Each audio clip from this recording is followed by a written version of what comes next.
नमस्कार। उत्तराखंड की खबरों में आपका स्वागत है। मैं हूं मनोज मानस। खबरों का रुख करेंगे उससे पहले देख लेते हैं इस वक्त की अहम सुर्खियां। सीएम धामी कल करेंगे काशीपुर का दौरा। Haridwar Rishikesh automated test track का करेंगे वर्चुअली उद्घाटन। निःशुल्क एम्बुलेंस को करेंगे फ्लैग ऑफ। सीएम के दौरे की तैयारी पूरी।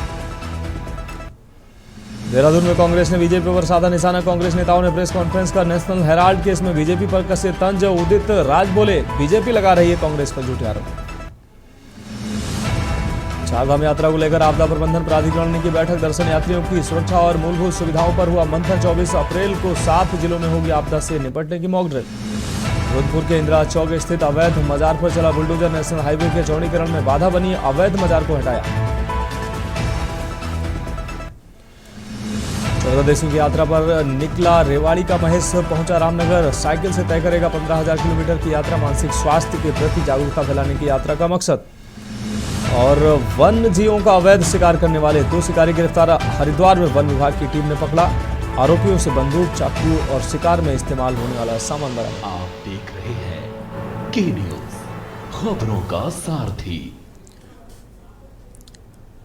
अब रुक करेंगे खबरों का। हल्द्वानी से अहम खबर है, जहां ड्रोन से दवाइयों की आपूर्ति का ट्रायल किया गया है। आपातकालीन मदद के लिए ड्रोन का उपयोग संभव बनाया जाएगा। कोटबाग, आपको बता दें, कोटाबाग सीएससी के लिए दवाइयों का ये सफल ट्रांसपोर्ट। राजकीय मेडिकल कॉलेज में ड्रोन के ट्रायल का समर्थन किया गया है। आपको बता दें, ये अहम खबर आपको दिखा रहे हैं, ट्रायल का समर्थन किया गया है। हल्द्वानी से अहम खबर, ड्रोन से दवाइयों की आपूर्ति का ट्रायल किया गया है। आपातकालीन मदद के लिए ड्रोन का उपयोग संभव। कोटाबाग सीएससी के लिए दवाइयों का सफल ट्रांसपोर्ट। राजकीय मेडिकल कॉलेज में ड्रोन के ट्रायल का समर्थन किया गया।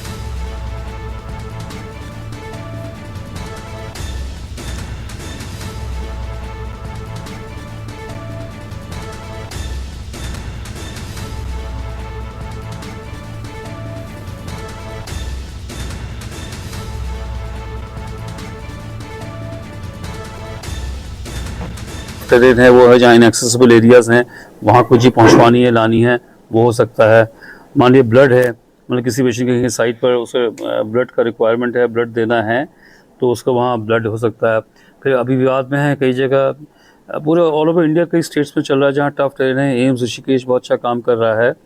जैसे कि कोई उदाहरण तौर पर जैसे इंटी में कि सांप काटने के मरीज होते हैं, तो आपको एंटी स्नेक वेनम भिजवाना है, वहाँ है। यहाँ ये लोग हमारे जो सेंट्रलाइज स्टोर्स हैं पर्याप्त मात्रा में एंटी स्नेक वेनम रखते हैं, वो वहाँ पहुँचाया सकता है। उत्तराखंड हाईकोर्ट ने देहरादून की विभिन्न नदियों, नालों और खालों में हुए अतिक्रमण को लेकर दायर अलग अलग जनहित याचिकाओं पर एक साथ सुनवाई की। सुनवाई के दौरान सरकार की ओर से बताया गया है कि रिस्पना नदी के किनारे अतिक्रमण चिन्हित किए गए हैं, लेकिन इन अतिक्रमणकारियों के खिलाफ की गई कार्रवाई व मुकदमा दर्ज करने के संबंध में रायपुर थाना अध्यक्ष से व्यक्तिगत शपथ पत्र दायर करने को कहा गया है। वहीं मलिन बस्ती निवासी अतिक्रमण के निशान लगाए जाने से मलिन बस्ती के लोग आक्रोशित हैं। बस्ती बचाओ आंदोलन के बैनर तले कैंडल मार्च निकालकर उन्होंने अपना विरोध दर्ज कराया है। वहीं विपक्ष के नेता पूर्व सीएम हरीश रावत ने सरकार पर हमला बोला है। उन्होंने 1 घंटे का मौन उपवास रखकर अपने आवास पर विरोध जताया। साथ ही उन्होंने कहा कि सरकार को बताना चाहिए कि लोगों को उजाड़ने से पहले उनके लिए विस्थापन की सरकार के पास नीति क्या है। इन स्थानों पर लोग वर्षों से रह रहे हैं। ये लोग लगातार बिजली पानी का बिल भी भर रहे हैं। ये खास रिपोर्ट देखें।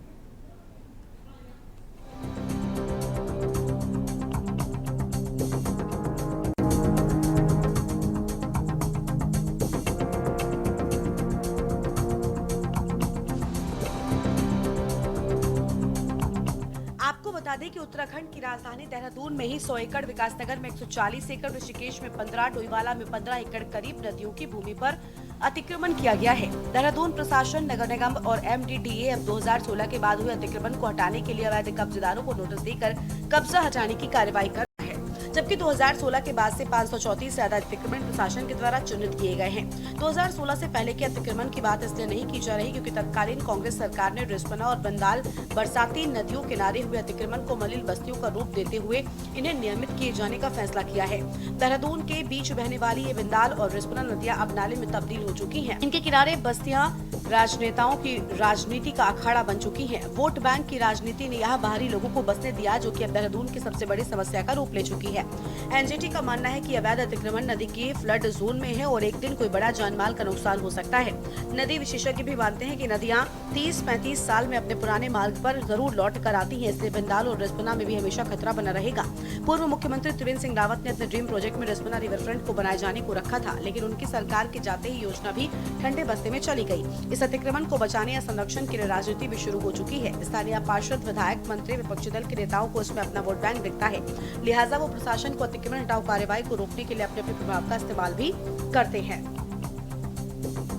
देखिए, रीनू पॉल, अजय नारायण शर्मा और उर्मिला थापा द्वारा 3 जनहित याचिकाएं वर्ष 2019 में, 2021 में, 2022 में योजित करी गई है माननीय उच्च न्यायालय में, जिसमें कहीं ना कहीं जो हमारे जल स्रोत हैं उत्तराखंड में और विशेषकर दून घाटी में, उनमें कैसे जल भराव की घटनाएं बढ़ रही हैं, क्योंकि वहां पर अतिक्रमण किया जा रहा है और फ्लड प्लेन जोनिंग नहीं की जा रही है, और सीजनल स्ट्रीम्स जो होती हैं, बरसाती नाले, गाड़ गदेरे, इनको रेता बजरी से भर दिया जाता है। इन मामले पर विभिन्न जो खंडपीठ रही हैं माननीय उच्च न्यायालय की, उन्होंने आदेश पारित किए हैं 22 दिसंबर 2021 को, 10 नवंबर 2021 को और उसके बाद 31 अगस्त 2022 को। लेकिन इनका जब अनुपालन नहीं हो रहा था तो माननीय उच्च न्यायालय ने 24 मार्च 2025 को यह दिशा निर्देश दिए थे कि जो भी नदी नाले, गाड़ गदेरे में अतिक्रमण कर रहा है या रेता बजरी डाल के उसको भर रहा है, उस पर जो है पुलिस FIR लॉन्च करे, और DGP को एक डायरेक्शन ऐसा दिया गया था। हम लोगों ने पिछले 3-4 महीनों से, जब से मुख्यमंत्री ने घोषणा की कि हम NGT के फैसले को लागू करेंगे, हम एलिवेटेड रोड को ले जाएंगे, तब से हम लोग लगातार आंदोलन कर रहे हैं। और हमारी मांग है कि अगर सरकार बस्तियों को हटाने की बात कर रही है तो पहले बस्तियों के पुनर्वास के बारे में सोचना चाहिए, और सुप्रीम कोर्ट की गाइडलाइन के अनुसार उन्हें बाजार मूल्य के आधार पर उन्हें मुआवजा देना चाहिए जो प्रभावित लोग हैं। और मैं ये भी कहना चाह रहा हूँ कि जो NGT में जो भी हमारा जिला प्रशासन, MDDA जो भी रिपोर्ट पेश कर रहा है वो मतलब एक तरफा है। तो मलिन बस्ती वाला जो मामला है, मेनली ये रिस्पना और बिंदाल नदियों के किनारे जो रहने वाले लोग हैं उनके ऊपर संकट है। NGT का मामला है, चाहे वो एलिवेटेड रोड का है, चाहे वो RSS के और भाजपा के जो लोग हैं वो हाईकोर्ट गए हुए हैं इन बस्तियों को खाली कराने के नाम पर कि यहाँ पर बाहर के लोग बसे हैं। ये उनका जो है कहना है। हमारा ये कहना है कि जो भी यहाँ पर रह रहे हैं वो यहाँ के लोग हैं, वो गरीब लोग हैं, उनको उजाड़ा ना जाए। उनको अगर एलिवेटेड रोड इतना ही ज़्यादा ज़रूरी है तो उनको कहीं और शिफ्ट किया जाए, उनको मुआवजा और शिफ्टिंग जो है उनकी की जाए। कांग्रेस हमेशा मलिन बस्ती, गरीब बस्ती, जो वंचित लोग हैं, जो बहुत आर्थिक रूप से कमजोर लोग हैं, नदी किनारे, नालों में, खालों में बसे हुए हैं, दशकों से बसे हुए हैं, उन लोगों को उजाड़ने के खिलाफ कांग्रेस हमेशा रही है। लेकिन इस प्रदेश के अंदर जब जब भारतीय जनता पार्टी की सरकार आती है तब सबसे पहले निशाना मलिन बस्तियों को, गरीब बस्तियों को, उन बस्तियों को जहां वंचित लोग, अनुसूचित जाति के लोग, पिछड़ी जाति के लोग, गरीब लोग, आर्थिक रूप से अल्पसंख्यक लोग, ये जहां रहते हैं वो सबसे पहले भाजपा के निशाने पे आते हैं। आपको बताते हैं प्रदेश में कहां कितनी हैं मलिन बस्तियां।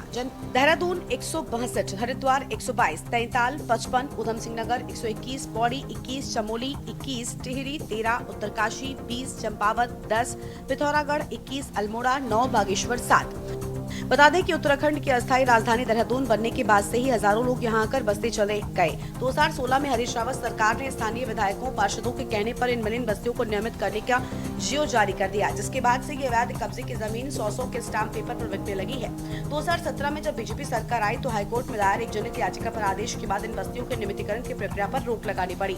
अब इस पर NGT का भी दखल हो गया है, जिसके बाद प्रशासन को अतिक्रमण हटाना पड़ रहा है। भगवान, मेरा ये मौन व्रत उन भाई बहनों को समर्पित है जिन्होंने वर्षों की मेहनत, परिश्रम से किसी तरीके से इन नदियों के नाले, खालों में अपनी छोटी छोटी झोपड़ियाँ, घर बनाए। अब कुछ लोगों को एलिवेटेड बिंदाल रोड और एलिवेटेड रिस्पना रोड के नाम पर उजाड़ा जा रहा है, उनके घरों की मार्किंग की जा रही है। दूसरी तरफ इस राज्य ने एक कानून बनाया है, मलिन बस्तियों के लोगों के नियमितीकरण का कानून बनाया है। 2016 में उत्तराखंड की विधानसभा ने सर्वसम्मति से उसे पारित किया है। रूप से मलिन बस्ती की बहुत बड़ी समस्या है और सरकार जो है अभी तक उसके लिए कोई नीति नहीं बना पाई है। वास्तव में यदि वो मलिन बस्तियों के पुनर्निर्माण के लिए या उनको नियमित करने के लिए कार्रवाई होनी चाहिए। हरीश रावत जी या तमाम लोग विपक्षी दल जरूर में इस बात को कह रहे हैं और उत्तराखंड का अंदर का भी मानना है, क्योंकि बहुत सारे लोग हैं और मलिन बस्तियों को कहाँ से उठा के कहाँ लेके जाएंगे, तो इसलिए उसमें एक ठोस नीति बननी चाहिए। मलिन बस्तियों का जहाँ तक सवाल है, हमने पहले भी और अभी भी हमेशा ही मलिन बस्तियों के जितने भी हमारे वहाँ पे जो लोग रह रहे हैं उनका सपोर्ट किया है। और चाहे बिजली की बात हो, पानी की बात हो, जो भी समस्याएं मलिन बस्तियों में आती हैं, चाहे वो नई बस्तियां हैं चाहे पुरानी बस्तियां हैं, हर जगह जिस भी समस्या का उनको समाधान चाहिए भारतीय जनता पार्टी समाधान करके देती है। लेकिन अब जिस प्रकार से सुप्रीम कोर्ट के भी ऑर्डर्स हैं और जो हमारी एलिवेटेड रोड परियोजना के माध्यम से जो कार्य चल रहा है, जो निर्माण चल रहा है, उसमें सिर्फ और सिर्फ मलिन बस्तियां ही नहीं है, बहुत सारे उसमें भवन है। रिस्पना बिंदाल नदी के मलिन बस्तियों के विषय पर अगली सुनवाई अब 2 मई को होगी, जिसमें कोर्ट ने कड़ा रूप दिखाते हुए भिन्न विभाग के प्रमुख सचिवों को कोर्ट में उपस्थित रहने व हाईकोर्ट के आदेशों के अनुपालन की रिपोर्ट देने को कहा है। सवाल यही है कि अब तक वोट बैंक की राजनीति में कहीं न कहीं पक्ष और विपक्ष दोनों ही अपने अपने स्तर से इन बस्तिया वासियों का हितैषी होने का दावा कर रहे हैं, लेकिन जब तक मलिन बस्तिया वाले लोगों का पुनर्वास नहीं होता या उन्हें मालिकाना हक नहीं मिलता, तब तक कुछ भी कहा नहीं जा सकता। देखना होगा कि कौन सी पार्टी इन बस्तियों की समस्या का समाधान कर पाती है। Uttarakhand desk report.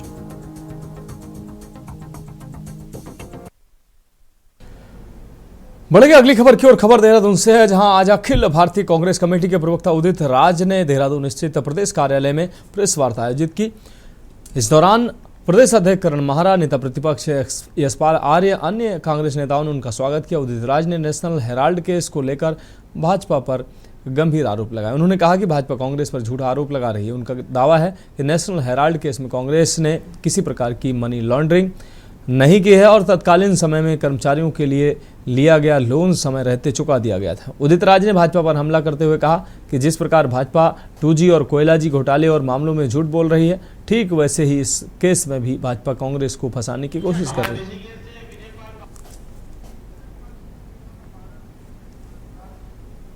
लेकिन जिस तरह का झूठ इन्होंने 12-13 में बोला था G2 वाले में और कोयला वाले मामले में, वैसे ही झूठे फैला है, जो कि मियाद पूरी हो रही थी 365 दिन का। आनंद फानन में इन्होंने चार्जशीट फाइल कर दिया। चार्जशीट में नाम राहुल जी का, पुनिया जी, जो कि इस देश के अंदर राहुल जी इनके लिए बहुत बड़ी चुनौती है। अहमदाबाद अधिवेशन बड़ा सफल हुआ। कांग्रेस पार्टी ने यह प्रतिज्ञा लिया है कि सबसे पहले इनको गुजरात से विदा करेंगे, तो घबरा करके इस तरह का इन्होंने झूठा आरोप लगाया, बिल्कुल झूठा और बेबुनियाद आरोप। इसमें कोई सच्चाई नहीं है, वो केस एग्जिस्ट करता ही नहीं। 2025 अप्रैल से लेकर 30 तक वो बताएंगे करण मेहरा जी और लोग आगे प्रेस कॉन्फ्रेंस में कि संविधान बचाओ का क्या स्वरूप रहेगा। लेकिन हम नेशनल हेराल्ड पर यहाँ पर आपसे बात करने आए कि जो भी इन्होंने कहा।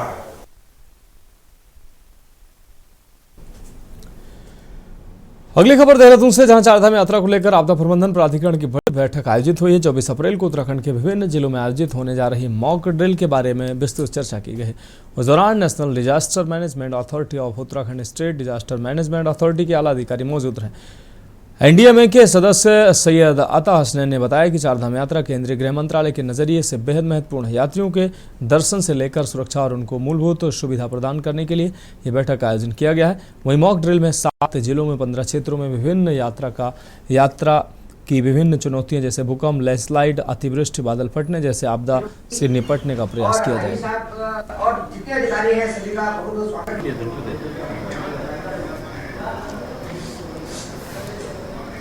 है कि चारधाम यात्रा उत्तराखंड के लिए बहुत ही महत्वपूर्ण आयोजन होता है। माननीय मुख्यमंत्री जी द्वारा लगातार विभागों के साथ, जिलाधिकारियों के साथ और संबंधित अधिकारियों के साथ बैठक की जा रही है। अब तक कई बार बैठकें हो गई हैं।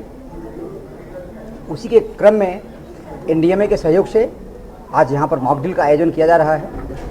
इसमें यात्रा के दौरान किस किस प्रकार की आपदा आ सकती है, किस तरह से हम उसको हैंडल करते हैं, अब तक हमारे क्या अनुभव रहे हैं, कहाँ पे हम सफल रहे हैं, कहाँ पे असफल हुए हैं, जहाँ पे असफल हुए हैं क्यों असफल हुए हैं। कि हर साल के तरह चारधाम यात्रा शुरू होने वाली है और आपको मालूम है कि उत्तराखंड की ये मेन यात्रा यही है। एक बहुत ज़बरदस्त इवेंट होता है ये, जिसमें तकरीबन 50 से 60 लाख लोग इसके अंदर आते हैं, पूरे देश से बाहर आते हैं और उस विचार से आते हैं कि यहाँ आकर मत्था टेक कर चार धामों में और वापस सुरक्षित जाएं। तो फिलहाल उत्तराखंड की खबरों में वक्त एक ब्रेक का, जल्द हाजिर होंगे। आप देख रहे हैं के न्यूज, खबरों का सारथी। ब्रेक के बाद उत्तराखंड की खबरों में एक बार फिर से आपका स्वागत है। अब बात करेंगे अगली अहम खबर की। देवभूमि उत्तराखंड में आगामी चारधाम यात्रा को लेकर तैयारियां जोरों पर हैं। श्रद्धालुओं की स्वास्थ्य सुरक्षा को प्राथमिकता देते हुए राष्ट्रीय स्वास्थ्य मिशन ने व्यापक योजना तैयार की है। मिशन निदेशक स्वाति सिंह भदौरिया ने जानकारी दी है कि यात्रा मार्गों पर 102 स्वास्थ्य मित्र तैनात किए जाएंगे। इसके साथ ही चारों धामों में 25 मेडिकल रिलीफ पोस्ट स्थापित की जा रही हैं, जहां मेडिकल ऑफिसर, फार्मासिस्ट और स्वास्थ्य मित्र श्रद्धालुओं की नियमित जांच करेंगे और किसी भी आपात स्थिति से निपटने को तैयार रहेंगे। एनएचएम की यह पहल इस बार की यात्रा को और भी सुरक्षित और व्यवस्थित बनाने की दिशा में एक और अहम कदम माना जा रहा है। जो हमारे मेडिकल ऑफिसर्स हैं उन सबकी ट्रेनिंग भी चल रही है अभी, और जो रेगुलर मेडिकल स्टाफ है हमारा, उसके अतिरिक्त स्वास्थ्य मित्र भी लगाए जाते हैं, जो 102 की संख्या में इस बार एनएचएम द्वारा लगाए जा रहे हैं। और हमारी जो मेडिकल रिलीफ पोस्ट हैं वो भी चारधाम रूट पे लगाई जाती हैं। तो 25 हमारी इस बार एमआरपीज भी लग रही हैं, जिसमें स्वास्थ्य मित्रों को और हमारे फार्मासिस्ट और मेडिकल ऑफिसर्स को पोस्ट किया जाएगा, जो कि हमारे आने वाले सभी श्रद्धालुओं की जाँच और स्क्रीनिंग का कार्य करेंगे। रामनगर में हाल ही में संपन्न हुए निकाय चुनाव में भाजपा से बगावत कर नगरपालिका अध्यक्ष पद पर निर्दलीय के तौर पर चुनाव लड़े नरेंद्र शर्मा पर आज एक युवक ने जानलेवा हमला कर दिया। मामले में पीड़ित द्वारा कोतवाली पुलिस को तहरीर आपको बता दें कार्रवाई करने की मांग की गई है। तहरीर देकर आपको बता दें कि समाज सेवी नरेंद्र शर्मा मंगलवार की सुबह अपनी कार से अपनी पत्नी को ग्राम टेढ़ा में स्थित स्कूल छोड़कर वापस आ रहे थे। उनका आरोप है कि इसी बीच वन चौकी के समीप बबलू सैनी नाम के युवक में उनकी कार को जबरन साइड लगाने को कहा और नरेंद्र शर्मा के साथ मारपीट गाली गलौज करते हुए उनके साथ अभद्र भाषा का प्रयोग किया। नरेंद्र शर्मा का आरोप है कि वह बबलू सैनी से मारपीट का कारण पूछने लगे तो वह कुछ भी बताने को तैयार नहीं था और घूंसों मुक्कों से मारना शुरू कर दिया। किसी तरह से अपनी जान बचाकर कोतवाली पहुंचे। उनका आरोप है कि निकाय चुनाव में उन्होंने भाजपा प्रत्याशी के खिलाफ चुनाव लड़ा था। चुनाव में भाजपा प्रत्याशी को भी हार मिली थी, तब से ही कुछ लोग उनसे रंजिश रखते हैं। अपने मिसेज को छोड़ करके जब आ रहा था तो जहाँ पर आजकल सागौन का पातन हो रहा है, वहाँ पर जो है ये बैराज की जो वन विभाग की चौकी, उससे लगभग 200-250 मीटर आगे, तो वहाँ पर ये बबलू सैनी जो है मोटरसाइकिल से आकर खड़ा हुआ था और इसने जो है अपनी मोटरसाइकिल खड़ी करी और बीच रोड पे आकर के मेरी गाड़ी को यूँ करके बोला किनारे कर दो। तो मैं भी समझ नहीं पाया क्या है मामला। मैंने सोचा कि ऐसे ही रोक रहा होगा, तो मैंने गाड़ी रोक ली। मैंने जैसी गाड़ी रोकी तो इसने, मेरा शीशा खुला हुआ था, इसने सीधे मेरे जो है आँख पे जो है घौंसा मार दिया और घौंसा जैसे इसने मेरे घौंसा मारा तो मेरा चश्मा भी जो है अंदर की तरफ जो है गाड़ी के अंदर ही गिर गया। पता नहीं है मुझे जो है मैं कौन हूँ और ये है वह है, मेरे धंधे पे तो हस्तक्षेप कर रहा है। मैंने कहा कौन सा धंधा है तेरा भैया, मेरे को तो ये भी पता नहीं तेरा कारोबार क्या है, हमें तो कुछ भी पता नहीं। बात कहाँ, मैंने कहा तेरे पास क्या सबूत है, ये भी कहा मैंने उससे, लेकिन उसने मेरी बिल्कुल नहीं सुनी और घौंसे मुझे मारने लग गया। बिल्कुल देखिए शर्मा जी आए थे, नरेंद्र शर्मा जी अभी थाने में आए हैं, उनके द्वारा किसी बबलू सैनी द्वारा मारपीट करने का आरोप लगाया जा रहा है। तहरीर दे दी है, नियमानुसार कार्रवाई की जा रही है।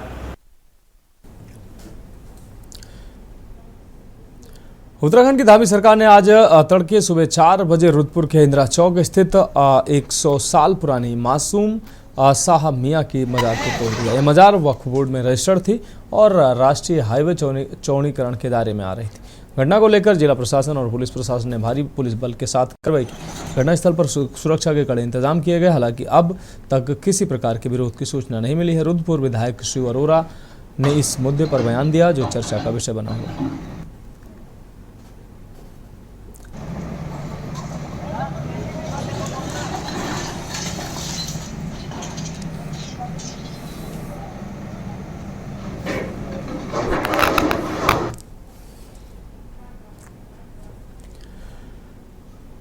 तो फिलहाल उत्तराखंड की खबरों में अभी के लिए मेरे साथ इतना ही। मुझे दीजिए इजाजत और आप देखते रहिए के न्यूज़ इंडिया।